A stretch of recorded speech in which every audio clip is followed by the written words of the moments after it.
Round 2, 20 minutes later.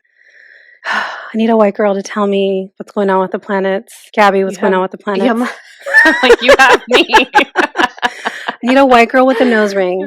What's going on? Just like that meme. There's a lot going on in the moment. There's just a lot of confusing Piscean energy at time of recording. So we're definitely going to blame the planets. But you didn't even tell the people who you are. Who are you?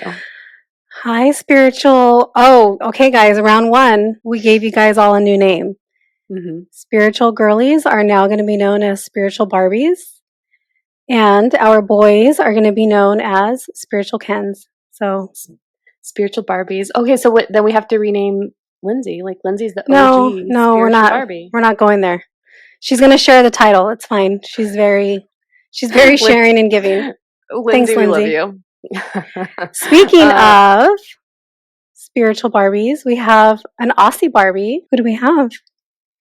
Hi, Jazz. We're so lucky and so excited to have you.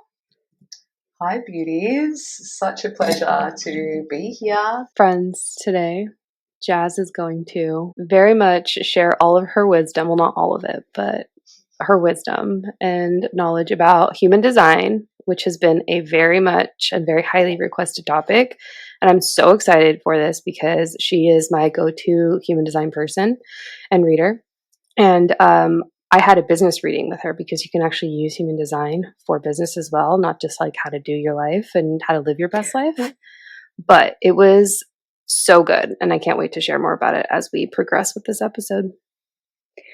I'm curious, what's the difference between a human design business reading and the one that you do? Because yours was really good, but now I'm thinking I need both. Well, I'll let Jazz speak to that because I had the experience of her basically telling me and showing me like how I could approach business using my particular human design. Oh. Mm-hmm. I guess there can be a distinguishment, like ultimately understanding your personal human design gives you the awareness to be the most optimum human that you can be, utilize your energy most effectively, efficiently, be in synchronicity with the universe and the opportunities that it's sending you. But depending on your business structure, so whether you're in partnership with another person, whether you're a part of a team, all of that can come into play.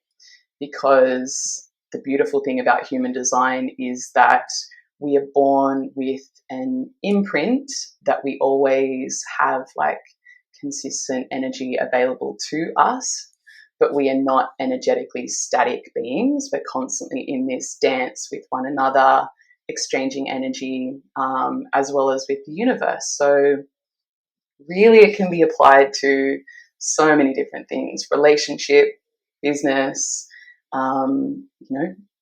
being in flow with yourself, opening up to your spiritual gifts. It's it's just an incredible tool that can be applied to any aspect of your life. So I know Nicole's going to have a question, but before we get even deeper into what human design is and all the things, would you mind please sharing your big 3 and your human design cosmic makeup? All right. So I am Virgo Sun, Scorpio Moon, Virgo Rising. Oh. Mm-hmm. Wasn't someone else a double Virgo? Yeah, we just talked to that was. No, I thought someone else was that we had. Yeah. Yeah, you're right. Who did we just interview? Oh my gosh. But yeah, that did come up in conversation. It did, right? Mm-hmm. Was it Anna? Oh yeah, it was Anna. Yeah. Okay. Good memory, Nicole. I was like, someone else does. Yeah. Okay. Yeah. Anna. It's big energy. Yeah, it's big energy to carry. It is. I have a Virgo stellium too. It's just like, why have you given me so much responsibility? But it's in the 12th house, most of my Virgo-ness, so I like that balance. Mm-hmm. My human design, I am a 2-5 emotional manifesting generator. Wow. Manny Jen's in the house. Yeah. That's exhausting. It's exhausting being a Manny Jen. Just having so many different interests, like, at once. But there's a lot of energy associated with Manny Jen, so there you go. Totally. Really, it's like I feel like all of the resistance and all of the like hardship of being really any of the design is the conditioning that's placed upon us, you know, through schooling, family, society. Like, okay, you know what? Like, this is the framework of how to be successful or happy or whatever. And we, you know, the thing about discovering your human design as an adult, like it's beautiful, it's a divine remembering, it's sort of this awakening and permission slip that, you know what, like how I truly felt or how I have learned to understand how I am innately is actually how I'm meant to be. But there are all these layers of conditioning that we really need to like let go of to come back to that innate divine frequency. So it's definitely an amazing tool for parents. Like, I am so grateful that I have this lens to understand my daughter through, because Ra'uru, who the founder of Human Design, he sort of said, this is for our children. Like, this modality is so that we can start raising the younger generation, bringing in a collective that are aware and are supported to be their authentic self. Because we're all a divine, you know, puzzle piece in, you know, in this new age, in bringing in our particular like contribution or flavor to the awakening, to the utopia that this could be. Yeah, I love your perspective on that, because that's definitely something, it's a system I definitely see like being utilized more, especially as we progress and as the future years come, like us going into 2027 and whatnot, because I know the system, and maybe you can speak to that a little bit, it's supposed to like change or reorient itself, but oftentimes I wonder for myself, I'm like, damn, like what if I had found this in like astrology when I was younger, like when I was a teenager, you know, like where would I have been now? And I know everything comes to like one in divine timing, but it almost feels like the systems, especially human design, is like the permission slip to like live your most authentic and best life. And I feel like, damn, like I'm only coming into it in my last like late 20s, early 30s. Like what would life have looked like if I had gotten my hands on it sooner, you know? But like the first 20 years, like that's just dumb. Like it's everything else that comes after. But hold on, Jazz. We also need to know, the people want to know, what are some of your go-to podcasts right now? Because we love hearing of new podcasts to kind of give listeners new ideas or even to give us new ideas. So I want to know what's one of your go-tos. And then I have 2 more questions. Okay, on the spot. Honestly, what I've been loving lately, I'm not sure if you're familiar with Lee Harris. Yes. This kind of, an OG channeler. So most of the podcasts, most of the books that I listen to right now are all channeled. So I love Lee Harris. I just finished listening to his 2 audiobooks, Conversation with the Z's, which I highly recommend. They are amazing. It was a book, you said? Yeah, they're audiobooks. So because it's him channeling, right, on audio. It's not him. It's like his guides working through him. So it's it's totally him channeling, but it's kind of structured and instigated with a woman. Oh my goodness, I'm totally going to gap on her name. She's a therapist too, and she asks questions, directing them to his guides, the Z's. Okay, so that's one. It's like a series of conversations. Okay. What other podcasts am I loving? Well, yours, obviously. Oh, thank you. Yeah. God, can we pause it and I have a little like look-see? I went through my podcast library the other day and I had, I think, 45 shows in there. Oh my gosh, Nichole. Wow. What happened to Gabby? You really are a podcast consumer, as you say. Another podcast that I love is, are you guys familiar with Deja Blue? No. No. Blue of Earth. she's incredible. Yeah, so she's really into the gene keys too, which are kind of a branch of human design. So one of kind of, I guess, like the OG round to study with Ra'uruhu, who was the channel for human design, Richard Rudd. So he claims to be a poet and mystic, is a poet and mystic, and then, studied under Ra'uruhu, and then had a channeling experience of his own where he brought through the gene keys. So that's really diving into, the deeper elements of each of the gates. And with that, he identifies like a shadow, a gift, and a city of each of the gates. So gives this beautiful, deeper contextual, understanding of the gates in human design. But Deja Blue, so she is a Gene Keys like reader and guide, but also just a really incredible artist, and someone who has been through, stripping back all of the conditioning of her life, of her upbringing, and just going for it. In her evolution, in just being, recognizing that she's here having one of many infinite experiences of, being a soul in this human form. So, she's got some really cool interviews as well, and just a really inspiring person. I'll add that to my 45 podcasts that's in my library, because I definitely need more. And if you could do a reading for anybody, who would you want to do a reading for? Who would be your dream client? Oh my God, that is a good question. Albert Einstein just came to mind. Yeah. But honestly, I think about that all the time. If I come across someone interesting, it's just I wonder what their design is.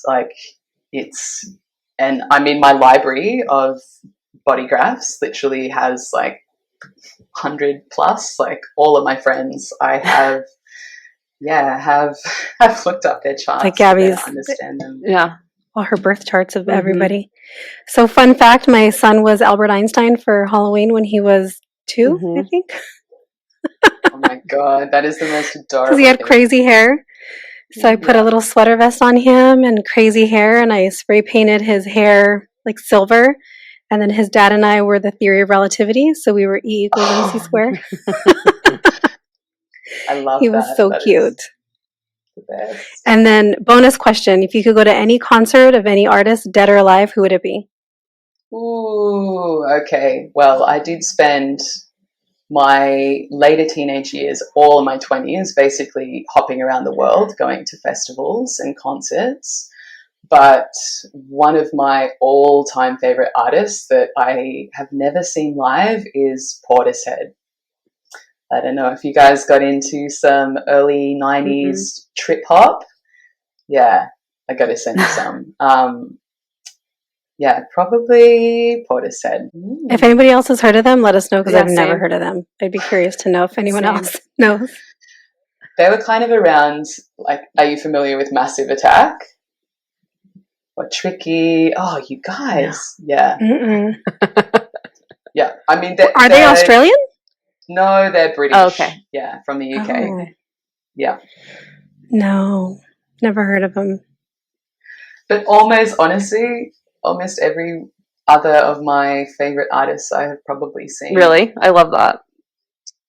Yeah, I feel like that fueled my sacral energy for a big part of my life.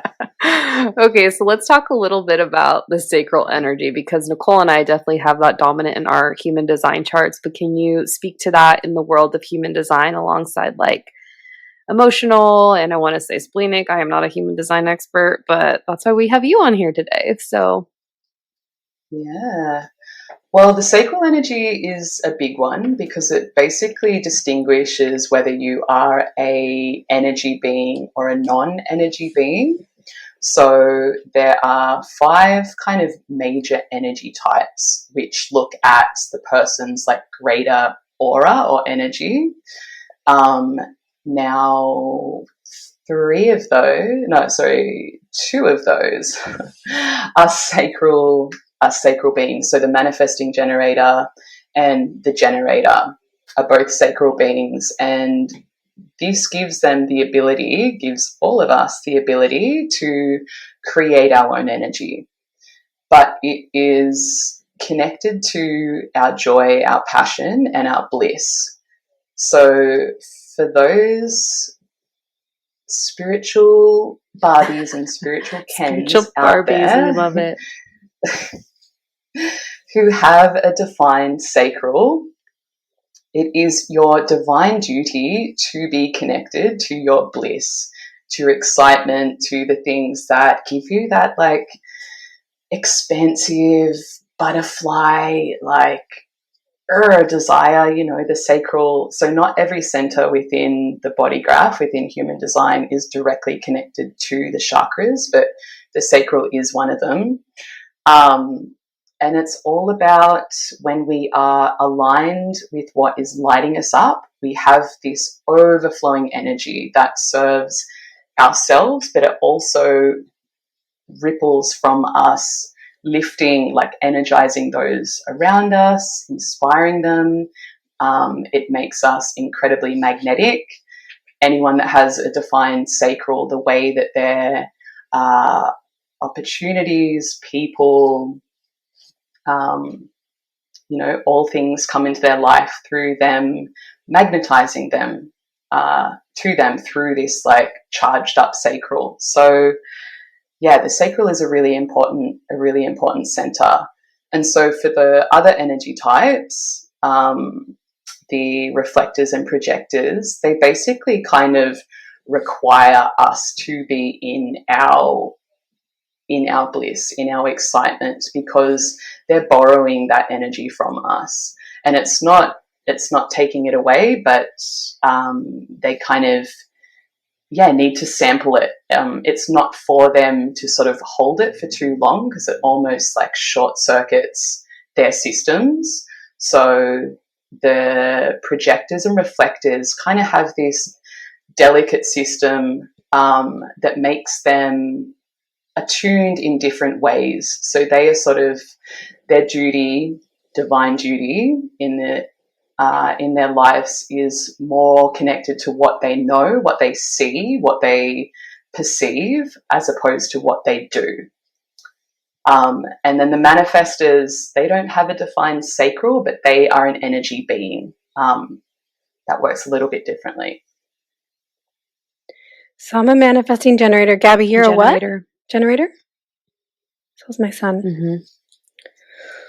And it's interesting, like looking at families, because you definitely see energy types sort of cluster together. Yeah. Well, it was so funny because when I was watching some video and I decided to pull up my human design, and then I was like, oh, let me check my husband's human design.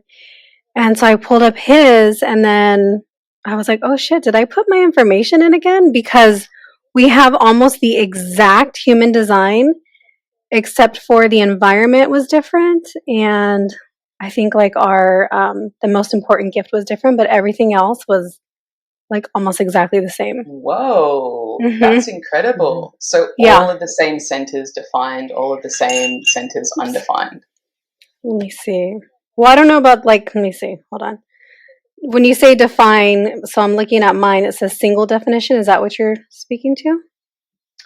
No, so the definition is a little bit different. And maybe giving a little like body graph 101 too, just to contextualize like what we're speaking about. So when you pull up your body graph, which is like basically the blueprint of your human design, you will see 9 centers, so different shapes, triangles, diamond, squares. They're either going to be coloured in or not coloured in. Doesn't matter what colour they are, they're either coloured in or not coloured in. When they're coloured in, that means that energy of that center, which, as I touched on before, is loosely connected to the chakras. But there are two additional chakras because it was said that during 1781, when we discovered Uranus, we went from Saturnian beings to Uranian beings. And with that, we were basically granted like the luxury of this expanded consciousness. Because previously, you know, if you think about it, around that time, we were living definitely subsistently and kind of, you know, our life expectancy was a lot less. We were really focusing on just surviving. And then when we went through this shift, which coincides, with the discovery of Uranus, our life expectancy expanded, as well as our just like our environmental capacity for us to even lean into thinking about bigger things in life. So that's why we have 9 centers. So when a center is defined, we have that energy always available to us. When it is undefined, when it's not colored in, it means that we have that center open. Now, a center that's open receives energy from those that are around them that have that center defined. And they not only just receive it, like borrow that energy, take it in, sample it, but they also magnify it back out to the world too. It's almost like a window and a mirror. So the more open you are, the more receptive, sensitive, compassionate, even undefined, unfixed, it's like they're like this cosmic chameleon, as opposed to someone that has a lot of definition. It's pretty rare. So reflectors who are completely undefined make up like 1% of the population. Mm-hmm. Super rare. Super rare, yeah. And they're like the cosmic mirror within society. They're there to basically like mirror back to the collective and individuals like where we're at. What are we having issues with? Where are we out of alignment? So reflectors, like it said, when you meet a reflector, it's kind of coming up against this mirror. It's like they have this ability to help you understand or know yourself in ways that you may not be aware of. So you said there's 9 centers, right? So there's like 1, 2, 3, 6 that go in a row, right? Like they're stacked. There's 1 to the left and then 2 to the right. Yep. Okay. So within those centers, you have motors, you have pressure centers, and you have awareness centers. So the crown right up the top and the root right down the bottom, they're both pressure centers. So if you think about it, the crown is like this pressure of inspiration, this like energy that comes down and is like wanting to be grounded into an artwork, a project, whatever. It's like inspirational energy. And then the root center is like this more physical, adrenal motivation kind of energy, to really like physical energy to get something going. Then you have the ajna, which is that second triangle within the head, which is connected to the mind, thoughts, perspectives, opinions, as well as the solar plexus or emotional center, which is that triangle right out to the right. It is our emotions. It's also said to be spirit consciousness, which Gabby touched upon us going through another conscious shift in 2027. So apparently it's connected to the solar plexus, to this spirit consciousness. So we're going to kind of have this up-leveling of well, first of all, it said that, it hasn't fully matured or developed. So our ability to be connected to our emotions, but also like the spiritual guidance that they offer is going to come, it's going to up level. Then the spleen on the far left is like instinctual, intuitive energy. So they're the 3 awareness centers. And then you have the throat center. So that's just communication and manifestation. And they say all roads lead to Rome. It's like all roads lead to the throat too. It's sort of like whatever's going on in our body is connected to the throat, is connected to this portal of us like manifesting our energy into a material form. And then the motors are the root, which is also the pressure center, the solar plexus, which is also the awareness center, the sacral, and the ego or will center. So, which one's the ego? The ego is the littlest center, that little triangle center. Connected to the whichever one comes under the throat? The G center. Yeah. So that's the a G center? That's the G. So it's said to be the seat of the soul, the G center. It's connected to what we love and our direction. It's kind of like our, also said to be like a bit of a crystal compass. So if they're not colored in, they're undefined. And if they're colored in, they're defined. That's right?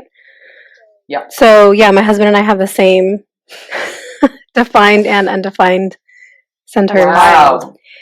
I wonder what that means. Yeah, I had to go. That we're soulmates, duh. Okay. Sorry, excuse me. He said today we're kindred spirits. Oh, did he know?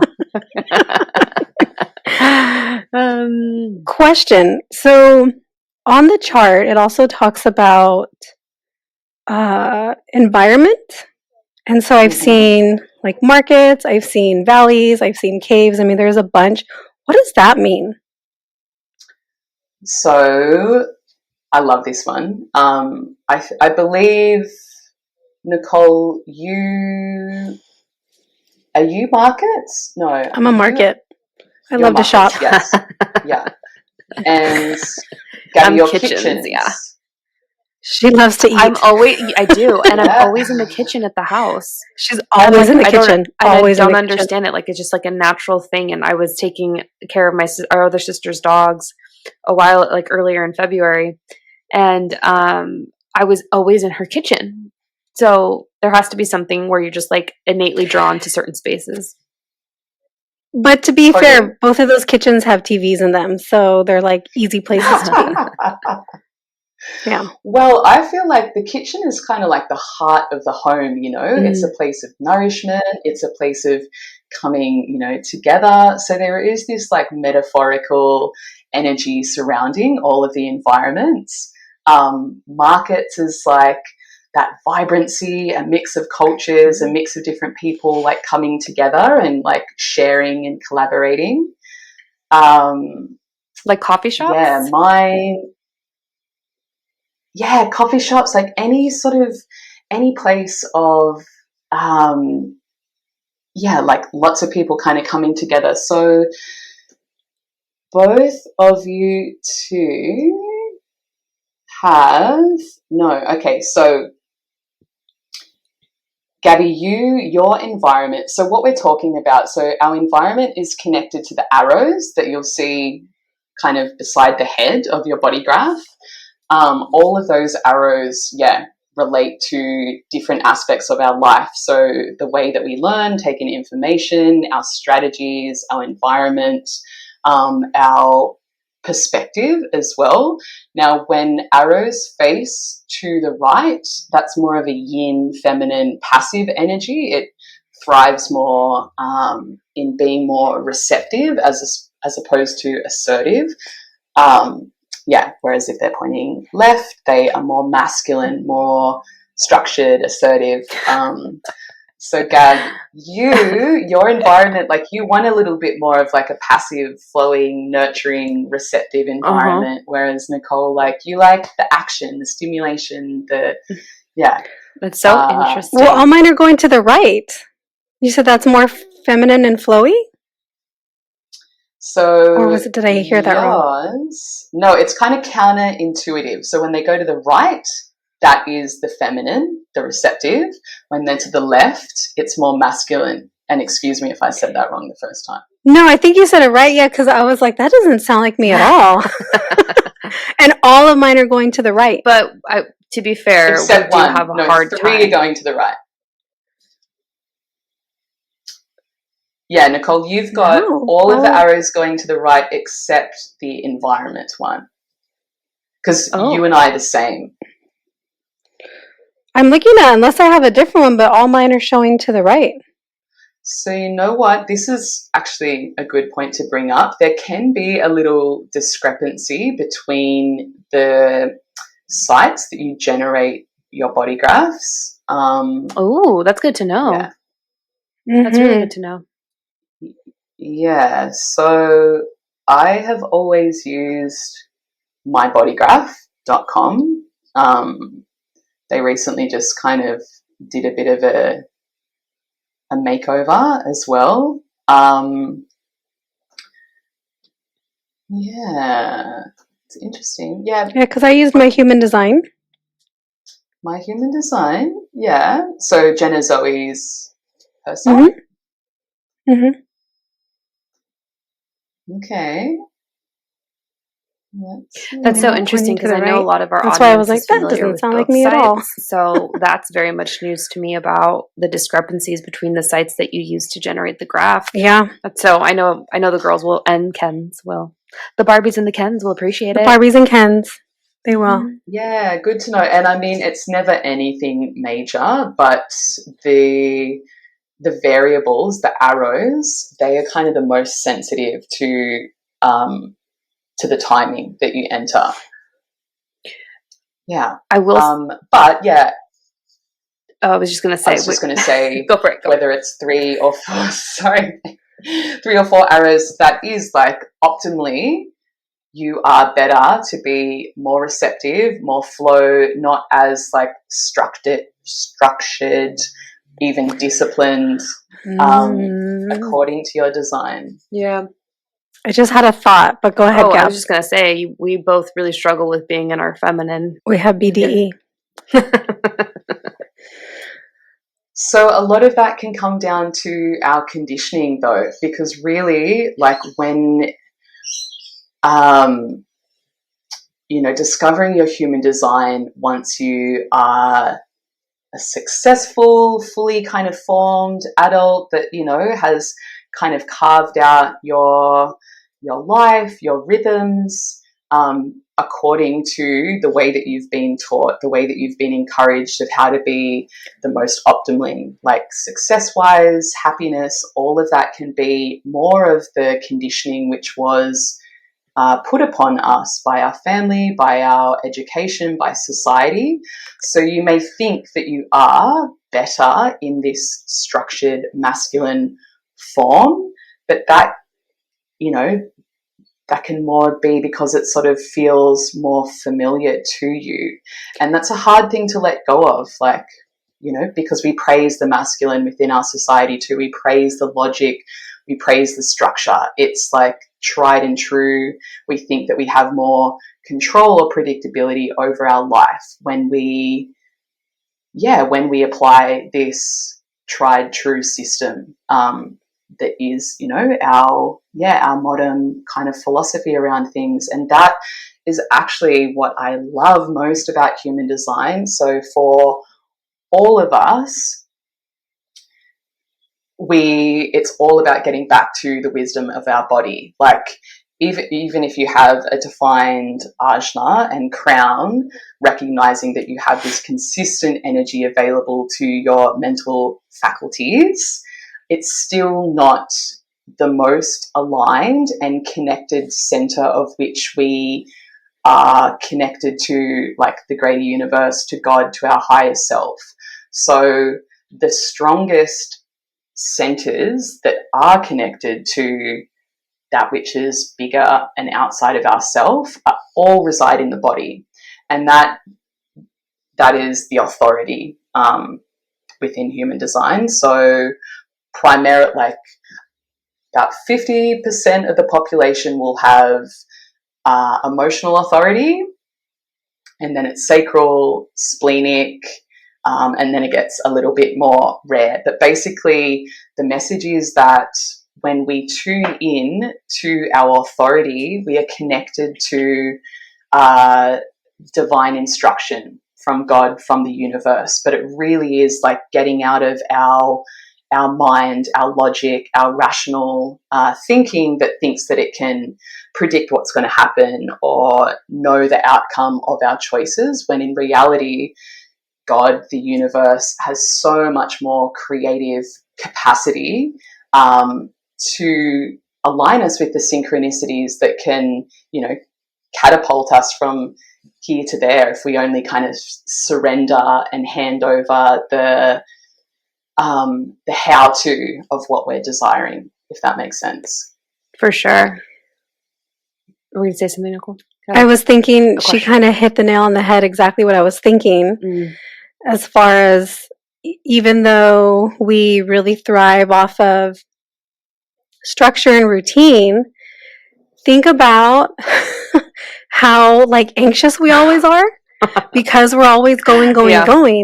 And when we don't have it, we're definitely not as anxious and we don't have all that going on. So I was kind of like, oh shoot, like even though that's what I'm used to, right? That's what I've been conditioned to do since I was, 18, like going to college and working and all those things.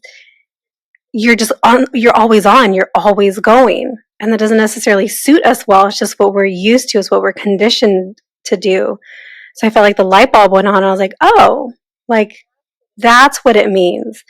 Like if we can be more in flow, maybe we're not going to be as like wound up and anxious all the time. We can actually just exist and flow and do and come and go and not be like, I got to do all these 10 things like in this, the next 10 minutes. Well, like, it's exhausting. But you, in round one of a recording, because, Mercury's in Pisces right now and there's a lot going on, but you had you had said something to the effect of us not feeling like we get much done when we are in flow. But maybe we're not meant to get things done. Maybe we're meant to have everybody do things for us. Well, that's a win. Here for that. Bring back the goddess, yeah. Well, I think the discrepancy can also be, it's like, okay, you being in this masculine mode of conditioning, because the two of you, like both of you have an undefined route. You're not supposed to be like adhere to a timeline or a schedule. Like if you're in this state, the two of you are both vulnerable to adrenal fatigue. We both have that. And so both taking pills for that. Like, thanks, Emma. And so it's really like, it's beautiful too, because, innately we are all energy beings, but this energy does like correspond to our physiology and like physical self as well. But getting to the productivity piece, we can be, it's like, okay, go and go and go. And we're like getting things done and we're being efficient, but how much of that is actually nudging us along our soul's path and along the path of what we truly desire to accomplish. You know what I mean? And so I think like this whole, and especially the first world, and I think probably America, the worst, like you guys are so conditioned around getting shit done and like going. Whereas, and we also, to kind of bring in the feminine too, like, the feminine has not really been honored for a long time. She has been repressed. She has been disempowered for quite a while. So we're all detached from the full power and magic of the feminine and what she provides. So being in this like receptive, lazy, like quote unquote, energy, it's not that we're just like kicking back, having everyone else do things for us, but when we're in this state, we're going to be more receptive to getting those divine downloads, to getting that higher perspective that will make us more efficient or effective when we actually are engaging. Doesn't mean that we're always just going to be like, you know, hanging out on the couch watching Netflix. Sounds It's amazing. just like, although, yeah, it sounds really good. But when we're in this state, we are creating this openness for divine intervention to drop in, for the right people, even the right podcast episode, you know, to come in that will spark the idea that's like the missing piece of the puzzle, you know, with whatever we're working on. So that's sort of, yeah, redefining this idea of feminine energy. Can you speak to the incarnation cross and what those are? Because I'm still so confused. Well, with most things, but with like environment and also the incarnation cross, I don't quite understand those things. The other things, I feel like I kind of have a better idea.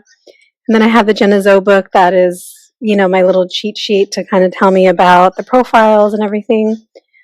But can you speak to that? So I think this is a beautiful thing to touch upon too, because the two of you have the same incarnation cross. Well, I had it first. She was born first. Gabby just takes everything. Let me forget it.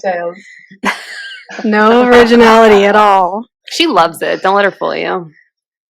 That's hilarious. I love it. I know. Who wouldn't want to have you, like, you know, as your beautiful, well, I don't want to say protege because you're each your, you know, own unique selves. My little mini-me.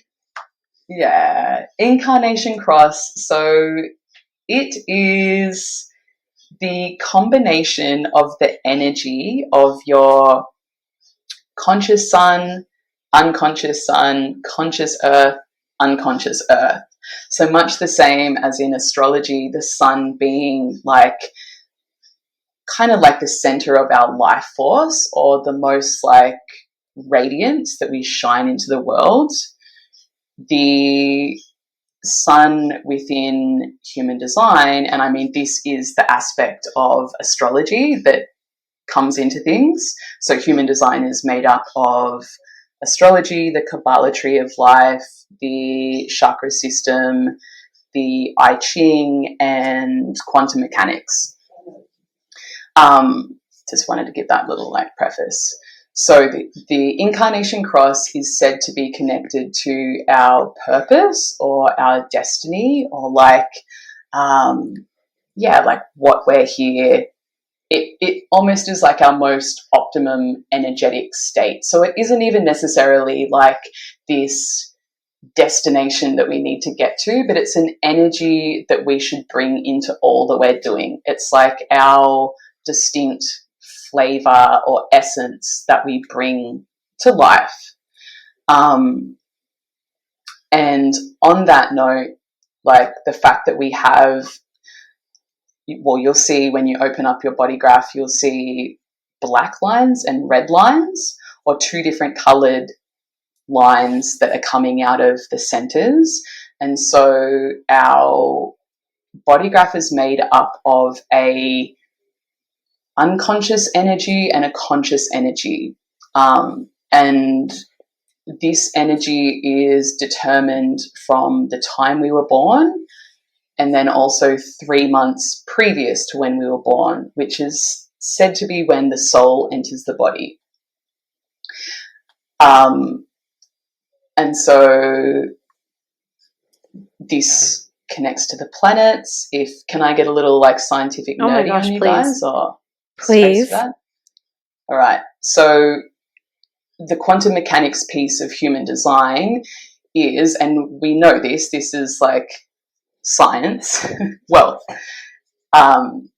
what scientists realize is, so a neutrino is the smallest cosmic particle that has been identified, so it's even smaller than a photon. Neutrinos are constantly streaming to Earth from, you know, the deepest realms of, borders of our universe. Now, as these neutrinos are streaming to Earth, they're going to pass through different planets. And so based on the time and place in which we were born, there's going to be a different frequency of neutrinos that are coming to us dependent upon the position of the planets at the time. And so, yeah, these neutrinos, as they pass through a planet, they kind of get pitched or harmonized to the archetypal energy of that planet. And so that energy, whatever that neutrino stream is, when we're born, and what was 3 months before we were born, is what gives us our definition and is what basically is represented within all of the lines and centers of our body graph. And that relates to astrology too. I was looking at the body graph right now, and so there's all these like numbers in the different centers, right? And so at first I was like, oh, maybe those have to do with the gifts. And I looked, I'm like, no, those are not the gifts. Well, maybe some of them are. And then I was like, well, are there numbers? So I started counting, and then like I didn't see a number 4 anywhere because I was going to go through all the numbers. What are all those numbers? There's so many numbers. Yeah. I remember, I think it was about 9 years ago that human design first came into my awareness. I remember a girlfriend of mine had her body graph read, and she mentioned it to me, and I was like, oh yeah, like I'd studied astrology. I have always been curious about all different metaphysical modalities. But when I opened up my human design, my body graph, I was the same, Nichole. I was just like, thank God it's not just me. Mean? Yeah, like what the? Oh, wait, I did find number 4. Number 4, she's in there. Mm-hmm. So all of those numbers relate to the gates. Okay. So yeah, and the gates are essentially our gifts, as you said. So you're onto it. Okay. Now, as I said before, you'll see 2 different colors of those lines. When you're looking at my body graph, the red is kind of our unconscious, or even I've heard it be likened to our soul energy. And then the black is our conscious or our personality energy.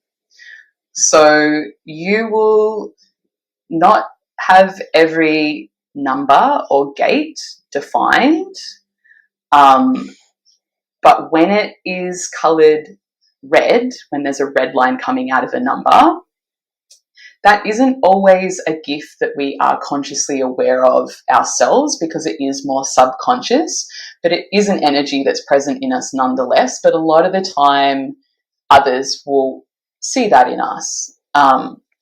If you have it black, it's going to be more conscious. If it is coloured both red and black, you'll see little side-by-side colours. That definitely means that energy is like a deeper gift of ours, because it's on both a conscious and an unconscious level.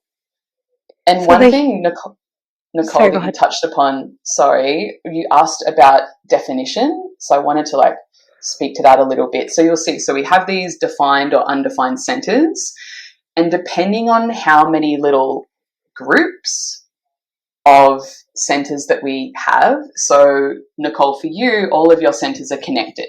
So that means that you have single definition. There's all of your centers are speaking to one another. They're in communication. And so you are someone who can make decisions faster than the other definitions, because the more fragmented the definition or connections of our centers are, the slower it is that this energy will communicate to each other. So Gab, you have split definition. You have 4 defined centers, but they're in 2 different groups. There's just one little gate, like gate 33 is the only gate that isn't defined, that would keep you, or that would enable you to have single definition. And when we have these breaks, it can also indicate areas of wounding or like shadow aspects of us to potential places of healing. I have triple split definition, so I have 7 of the centers defined, but they're all in like 3 different little groups. So it takes me a lot longer to make decisions because I may be like picking up or have like a lot of different energy or information that's awareness, energy, whatever, that's available to me. But until I kind of come into contact with others that bridge these gaps, or like the planets too, based on their transits, they're going to be activating different gates. It takes longer for the energy to kind of like fully cycle through me, join up, and for me to feel like, okay, you know, this is what I need to do, if that makes sense. So the more splits we have, the longer it takes us really to kind of come to an informed decision. So interesting. So does everybody have the same numbers in each? Oh God, I forgot the name of them. Yeah, so like I looked at so for example, what is the top? The crown? Yeah. Is that what we call it? Okay.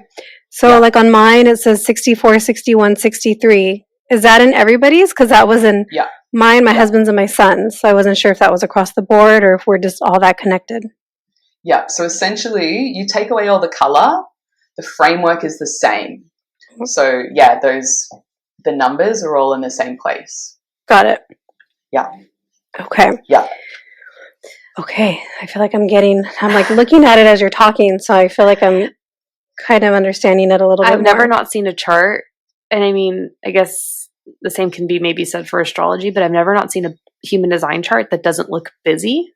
Like it just always looked that there's something going on with it, you know? Yeah, for sure. Well, I think, you know, I've never really sat down and counted, but most of us have like, you know, over 20 defined gates. Even the reflectors, you know, that have no defined centers, they'll still have like 20, 30 defined gates. So there's gates, which are like 1/2 of a line, or 1/2 of a channel. And then when a line between the 2 centers is fully colored in, that is a channel. And that is what makes the definition in each of the centers. So the channels are what kind of, it's almost like, you know, creating a circuit. And so it's like, all right, the circuit's engaged, both the centers turn on. But yeah, so reflectors don't have any channels, but they still have quite a few gates. And the gates are also like kind of funnels to the centers, almost like a lens in which we receive the energy too. So just, you know, like obviously there are lots of us who have a defined sacral, but we don't all have the same channels or some same gates that come from them. So we each receive or channel, ignite our kind of sacral energy in a different way. And there can be centers that are like there's no gates coming out of them. So Gab, your spleen is totally open. Nichole,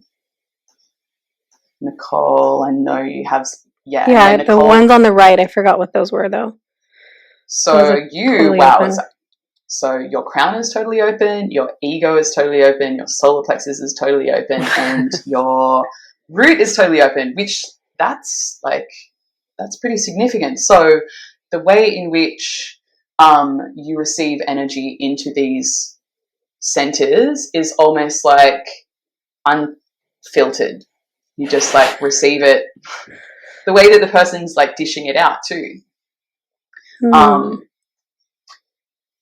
So in your case, Gabby, having a totally open spleen, which is the center connected to our instinct, it's sort of our most primal awareness center, and the way that this communicates to us is in like short, sharp bursts, so much the same as like cortisol in the body.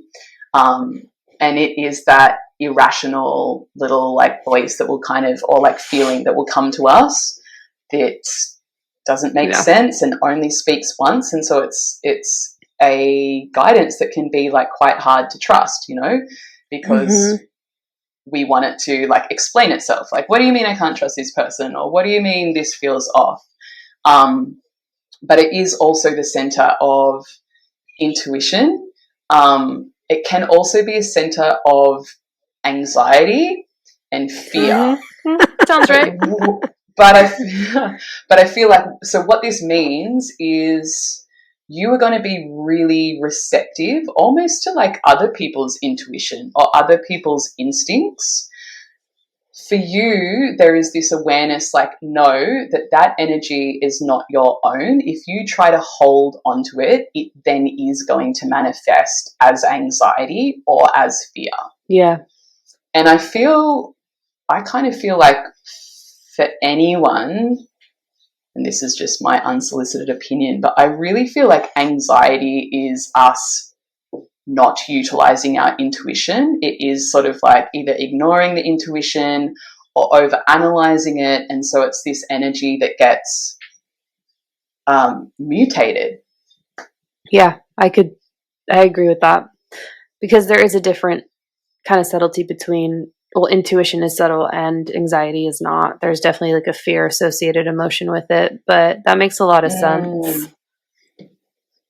Yeah, so when it builds up, it starts like screaming at us as opposed to like sweetly, softly, like guiding us. Yeah. That makes a lot of sense. We're always being screamed at. So I think that human design for me has, especially after your reading, Jazz, and we kind of talked a little bit about the notes that I had from the reading, which thank you, by the way, it was so good. And I felt so seen and so like understood, like, oh, okay, this definitely sounds like me. And one of the things that I think I struggle with, and we spoke about this again before we recorded, is like as a Manny Gen, I just want to do so many things. And so I'm always doing this and that and just, you know, from one to the other. And I really struggle with that because I feel like, God, can't you just pick one thing and like stick with it? Or I told my husband the other day, you know, I think I have 3 or 4 books on my nightstand, but I also have like 3 or 4 audiobooks in like in progress. So I'm like, I have like 8 books that I'm trying to read. And he's like, why? And then, you know, and then throw in however many podcasts a day that I listen to. So it's like, just stick with one thing and see it out. Or the opposite, where I'll maybe start something, I'll start reading a book, and then I'm kind of like, I'm kind of over this, but I feel the pressure to continue it and to see it through and to finish it. And it was so funny because you literally spoke to that in the reading where you told me, like, here's your permission slip to not finish the book, to not complete the course. Like, it's okay. And I was like, oh, thank God. Yeah. Well, because I totally relate to it. I'm a manifesting generator as well. And I had that same outside voice. And I think that's where the resistance or the judgment comes from, this like conditioned idea that I need to sort of pick my lane, stay in it, like keep moving forward, when a manifesting generator is a non-linear being. Like, we are hybrids of 2 traditional forms, and we are here to really like shake up and carve out the new lanes for this new paradigm. It's like, and you kind of having, you know, starting to read a book and being like, you know what, it's not doing it for me. That's your energy speaking to you, you know, because you're supposed to listen. Like, if something feels like, oh yeah, exciting, like follow that. If it's like, that's a sign, you know, that it's not for you, that you're not going to find what you're looking for or whatever.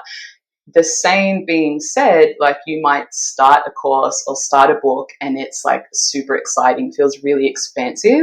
But if it gets to a point where it's like, meh, it's just not doing it for me. Again, that's a sign, because manifesting generators, their energy is so fast and like non-linear. It's like this hyper futuristic energy that is rebuilding the old. It's like guiding you to sort of take what is for you, what is relevant to you, and it doesn't require like the whole course. It's like you just picking out the little bits of what's needed and then you bringing it all together in a new form.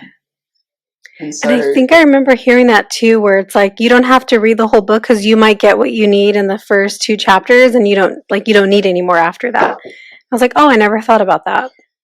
totally. So, human design is a really hot topic in the spiritual world right now. It's probably the hottest, if not one of them for sure, which it definitely is. So that didn't really make sense now that I played that back in my head. But my question for you is, how would you suggest people start to learn, like how to learn human design? Because there's just so many different components related to it. Like, how would one start? Honestly, my advice would be like, save your time and your frustration and get a reading, because it can just be like so overwhelming.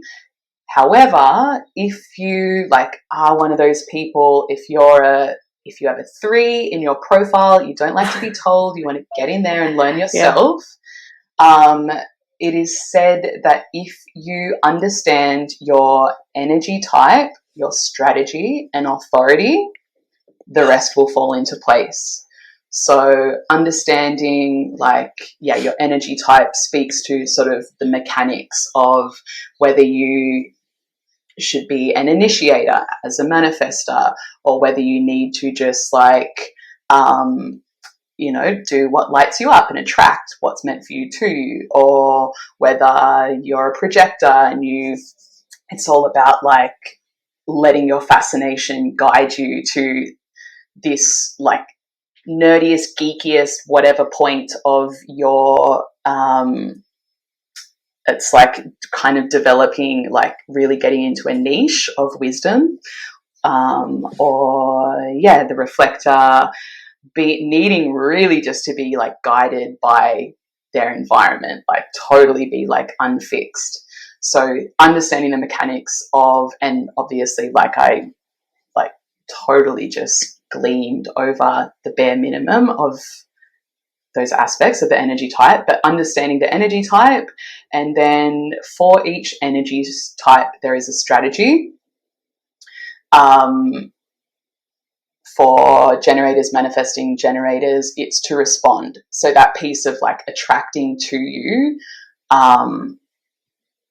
anything that you're requiring in your life. I remember hearing the analogy, it's like the universe is your personal shopper, and it's constantly like bringing you things. That's being nice. like, do you like this? Like, try it on. Like, how do you feel? Yeah, and it's up to you to respond. Like, tune in, like, does this light me up, or is it like not so good? And then also to trust, like, if it's a like 80%, yeah, like not be like afraid to say like, no thank you, it's not quite what I want, because it's all about creating space within your aura so that there's room for the universe to like drop in what is meant for you. Manifestors, their strategy is to inform, because the manifestors are just like, they're receiving these urges and divine downloads, and they traditionally were sort of the leaders, the kings, the queens, the army generals, kind of mini dictators. My toddler is a manifestor, and she literally is a mini dictator. Mm-hmm. And so the strategy to inform is just like, all right, this is what I'm doing, jump on board or get the hell out of my way. Love that. It's good. It's so good. And so there's also that piece for us, Nichole, like there is this aspect of informing, because we're jumping around all the time. It's like, all right, let the people around you know what you are now doing so that they can, kind of keep up with you or support you or get out of your way. Projectors, That's their what I need to get out of my strategy. way. Totally. Projectors, it's the strategy, and this has been kind of contentious, but it's to wait for the invitation. Now, this doesn't mean like just like sitting around like waiting for a permission slip or waiting to be recognized. There is, for projectors, being recognized, being seen, being even validated is a piece for them. They can't always see their innate genius within themselves, so they do sort of need that recognition from those around them. But the piece of waiting for the invitation is that they are innately wise. They have this ability, because they have this more sensitive system, as I spoke to, they're like really receptive, and they don't have the loud noise, energetic noise of having a sacral. They kind of have the ability to have a broader perspective of what's going on. So one analogy that was taught to me is, within the animal kingdom, they're the birds sitting up in the trees, and they're looking down and they're seeing like, you know, all the jungle action that's going on, and they have this ability to kind of recognize how things could be done more efficiently, more effectively, like, and they are said to be the new leaders of the new world, because they have this, they are innate guides. They are, they just have this ability to kind of refine and make things smoother. But they are the wise sage that if they come to someone and give them advice without it being asked for, it's like that person that knows everything that's like telling you what to do, and when you're just like, eh. So unless someone has this open, receptive energy, and that can be the invitation, just someone, like being present, being like, I'm open to what you have to say, or your followers on Instagram, that is an invitation too. But that's them being like, okay, I recognize you, that you're wise, now share that wisdom with me. So it's not going to fall on deaf ears. But for projectors, it really is about like investing in themselves, investing in their craft, like really niching out what they're doing and trusting that specialized wisdom is going to be recognized and it's going to come in handy in divine timing.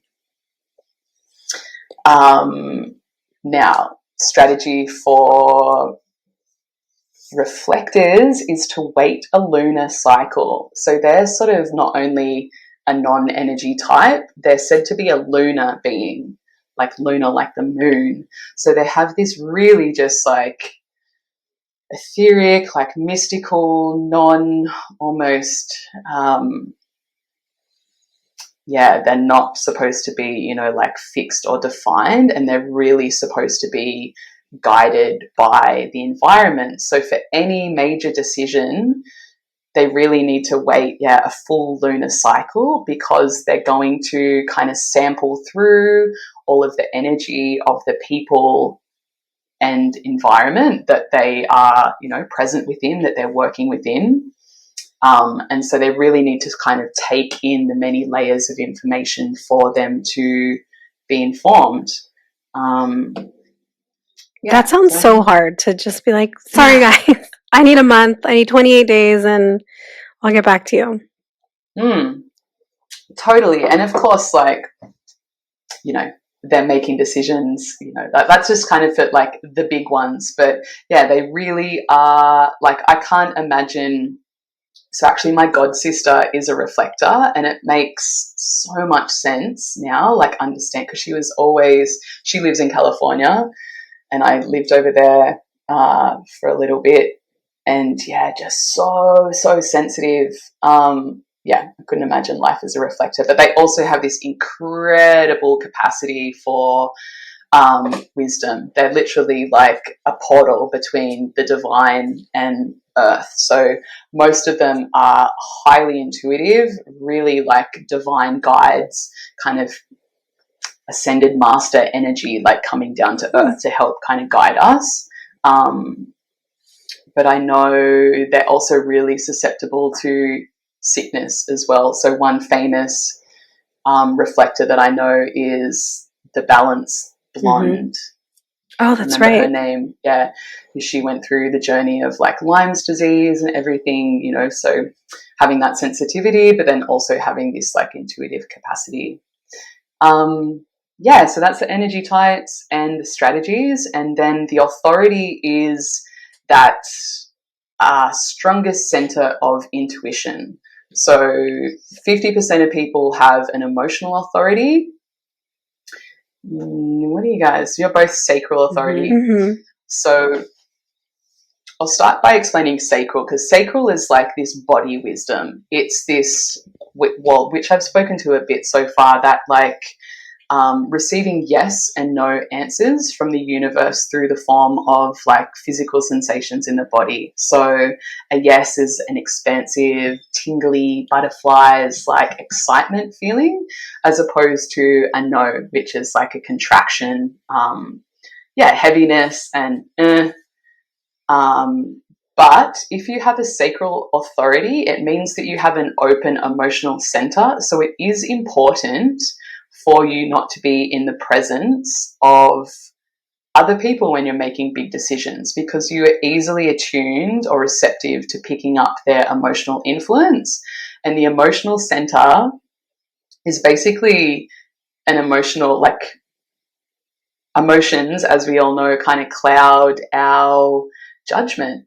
And so they are like, so the emotional center has this incredible depth of wisdom and depth of experience, but emotional authority beings essentially are on this emotional wave always. Like they can never just like escape from other people's emotions, be in their own space and be cool, calm and collected. It's like, I'm an emotional being. It's like we're always somewhere between a high and a low, and depending on where we are within that emotional wave, we are going to feel really different about something. So it is said for emotional authorities that there is no truth in the now. We should wait at least 24 hours before we make a big decision, because we kind of need that intel from all of our emotions. Also, it's important for emotionals to understand that they are never going to be 100% sure about anything. So if you get to 80% sure, like that's your 100%. So that was huge when I learned that about myself.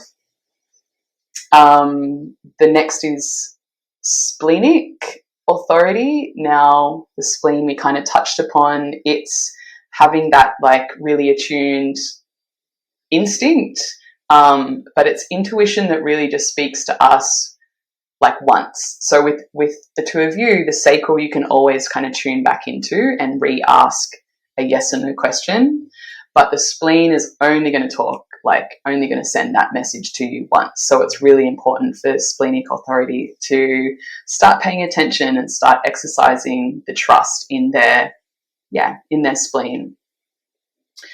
From there, it gets a little more interesting. So there are people, there's a lot of like mental projectors. So that's basically someone that only has centers defined from the throat up. It's really important. So there can be the sounding board authority, and that's someone that needs to be able to, it's almost like all of their energy, all of their wisdom is like within their mind and above, and it can be kind of etherical, even non-linear, like even, you know, the energy of their thoughts and perspectives can be kind of jumbled up, and they need to be able to speak it out. It's sort of said that through speaking it clarifies for them like what they already know, but they just need someone. They're not looking for advice. They're not looking for someone to like interpret what they're saying. They just need to be heard. I have a friend who has sounding board, and she said she's like, sometimes I just need to go for a hike in the woods and just like talk to myself, and then I know what I need to do. So if you were to get down your strategy, authority, so energy type, strategy and authority, then you're making good ground. But there's just so many places that you can take human design, as we touched upon, like business, parenting, relationships. So we think everybody should get a reading with Jazz because it was so thorough. It was so good. Like I said, I really felt seen and understood. And it almost, I think we've had someone say that it's almost like a permission slip to kind of do things differently that maybe, and not in a bad way, that maybe, society doesn't see as the norm, or what's the other word? Like, it's just different, right? It's kind of like you're moving to the beat of your own drum, and it kind of gives you that permission slip to be able to do that. Like you said, to not finish the book, to not finish the course, to wake up at 2 a.m. and start your day then if you want to, or to stay up until 5 a.m. if you want to, right? It kind of gives you the okay that, like, you don't have to do things the way everybody else does them, the way society says to do it, within reason, right? We're not saying go out and like do things that are like illegal or gonna harm other people, but Yeah. if it works for you, it works for you to live how you want to live, and that's okay. Like me, I want to do all the things, and I'm trying to be okay with, yeah, I went to school and I studied and I got licensed and I did all this, but I don't want to fucking do that anymore, and that's okay. And Yeah. thank you, human design. Totally, because I feel like it's not really revelational. Like when I learned about my design, it wasn't like, whoa, I never knew that about myself. It was like, I always knew that. Mhm. It just didn't fit into, the groove, the mold. Right. So yeah, it's recognizing that we are so innately different, the way we learn, the way that our energy works, our intuition. Absolutely. Jazz, thank you so much for this. We usually close out our episodes as of late. We're trying to not be so much of a hot mess express in general, but with a card pull, do you have a card deck that you would like to pull from and pull a card for our audience by any chance? Well, before then, tell the people where they can find Yes, you. that's way more important. My Instagram handle is the embodiment codes, so you can find me there. It has been my absolute pleasure to be on your podcast. Thank you so much for having me. Likewise. The deck that I have chosen is called the Kuan Yin Oracle, and it's blessings, guidance, and enlightenment from the Divine Feminine. The Divine Feminine is something that I have been really throwing myself into since I finished psychic school with Gabby. Ooh, Mother Fierce. Oh. I love the artwork in this deck too. It's so gorgeous. Mm-hmm. It's really pretty. Mother Fierce is your guardian. Nothing can penetrate the passionate fire of her fearless love. Your safety is assured, beloved, in the midst of any apparent challenge or threat, no matter how frightening it may seem, and no matter how insecure you might feel about taking a step on your spiritual path into more power. Know that you are safe, you are protected, you are loved. Love it. And I love that too, because it kind of speaks to taking that little step or leap of faith. And I really feel understanding your human design gives you more confidence and trust to do that, Totally. Yeah. Well, thank you, Jazz. We will put all of your information where people can find you. You guys, seriously, like she said, it's not necessarily like a big revelation, but it helps you make sense of, oh yeah, this is totally me, and it's okay to be this way, and I don't need to try to change because this is just the way I was built, right? We're not all supposed to be robots and doing things the same way. So definitely book with her. Also, we love an accent, so we love to hear that. So we hope you guys enjoyed that. And so if you book with her, you'll just get more of it. So we love it. Thank you so much. Oh, keep in mind though, guys, that she is in Australia. So I think there's how many hours is it? 16, 18 hour time difference? About that, yeah. Yeah. So just keep that in mind when you're booking, that there is that big time difference. So be patient. Thank you so much. And we'll see you guys next time. Thank you so much for having me. My absolute pleasure. Oh, and I did want to say, you guys, because I love you both so much, I wanted to offer a discount to your community. So Oh, 22, Thank you. yeah, 22% off, because I know you both are aligned with the 22. that's our number. All right, Yeah. guys, you heard that. 22% off. Okay, we'll see you guys next time. Right. When you book, tell her that the spiritual sister sent you so you can get your discount. Yeah. Okay, we'll see you guys next time. Bye.